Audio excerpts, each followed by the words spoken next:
Mas dito isso, eu pergunto, onde está a minuta que o ministro Alexandre se referiu? Nos autos do processo ela simplesmente não existe, mas é dada como fato concreto. Eu revirei a internet e não encontrei nada a respeito. Aliás, a única coisa que eu encontrei, que vai mais ou menos de encontro com o que diz o ministro Alexandre, foi uma matéria da CNN dizendo que o Cid disse em depoimento que Bolsonaro corrigiu a minuta do golpe e defendeu a prisão do ministro Alexandre. Apenas a delação do Cid foi o que eu encontrei.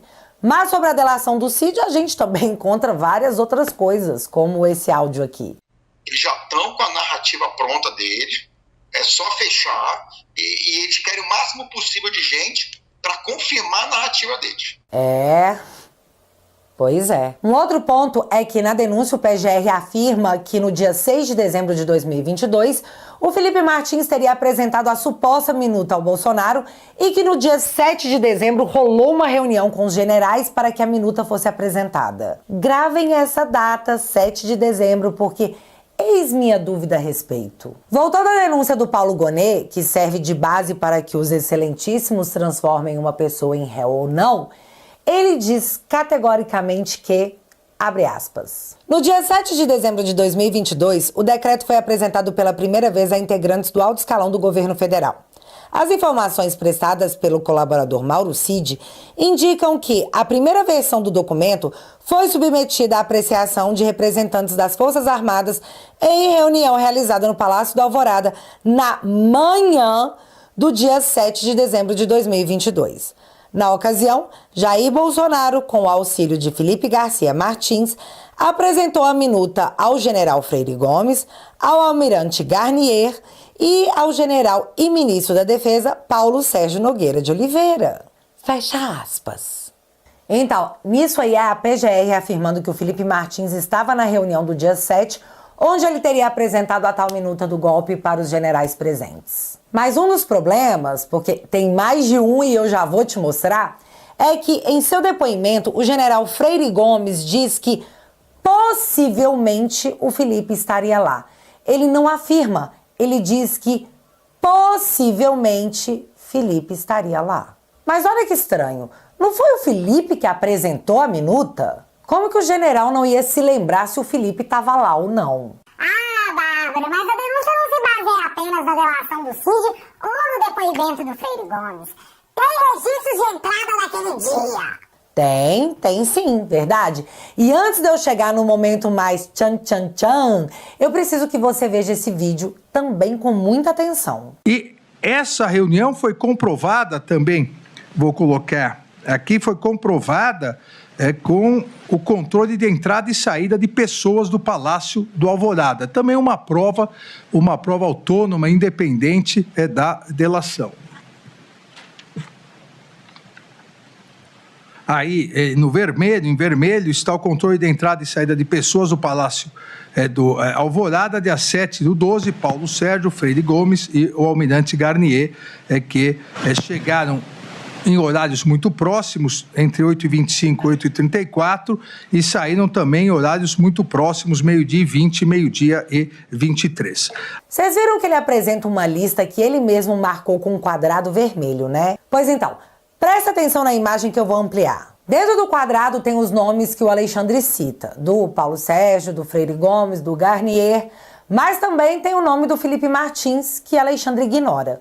E antes de eu comentar sobre isso, olhem os horários. Os registros mostram que o Garnier, o Felipe Martins e o Freire Gomes chegaram juntos exatamente às 8h34. E se eles chegaram juntos, o general Freire Gomes ainda assim não se lembra de ter visto o Felipe Martins a ponto de não conseguir afirmar tal fato? Um outro dado. A defesa do Felipe pediu acesso ao vídeo do depoimento do general Freire Gomes para tirar essa prova entre o possivelmente do depoimento e a afirmação da PGR. Mas, surpresa, a defesa não teve acesso a esse vídeo. Só que esse não é o meu ponto. O ponto é que a prova que Felipe estava na reunião que ocorreu na manhã do dia 7 de dezembro é esse registro de entrada do Felipe às 8h34. Mas eu fui conversar com a defesa do Felipe e o que aconteceria se eu dissesse que o Felipe Martins não estava lá na forma que o Paulo Gonet apresenta na denúncia, em que ele tenta transformar o Felipe em réu?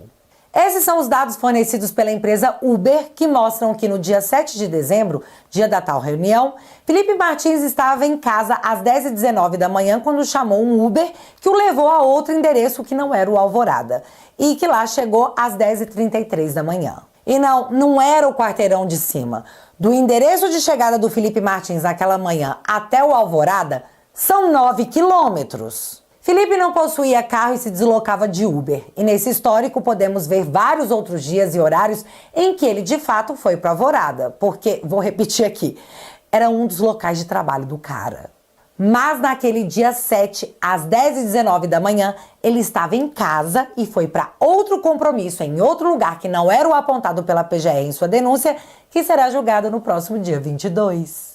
E eu tive acesso apenas ao comprovante do Uber daquele dia, mas pelo que eu entendi, outros documentos existem e serão apresentados no momento em que os advogados do Felipe, enfim, poderão defendê-lo perante um juiz. Aí você pode se perguntar se a própria PGR não possui acesso aos dados de geolocalização do Felipe para comprovarem onde de fato ele estava no horário em que o PGR aponta que a reunião aconteceu. Bom, a Polícia Federal solicitou sim os dados de geolocalização do Felipe e eles possuem esses dados desde 2023.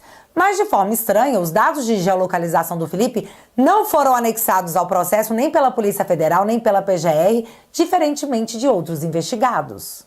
Até porque, se tivessem sido usados, eles veriam que o Felipe nunca havia saído do Brasil e nem preso ele deveria ter sido, como todos sabemos. E assim, eu fui atrás dessas coisas para saber todas as versões dessa história. Será que a justiça também foi?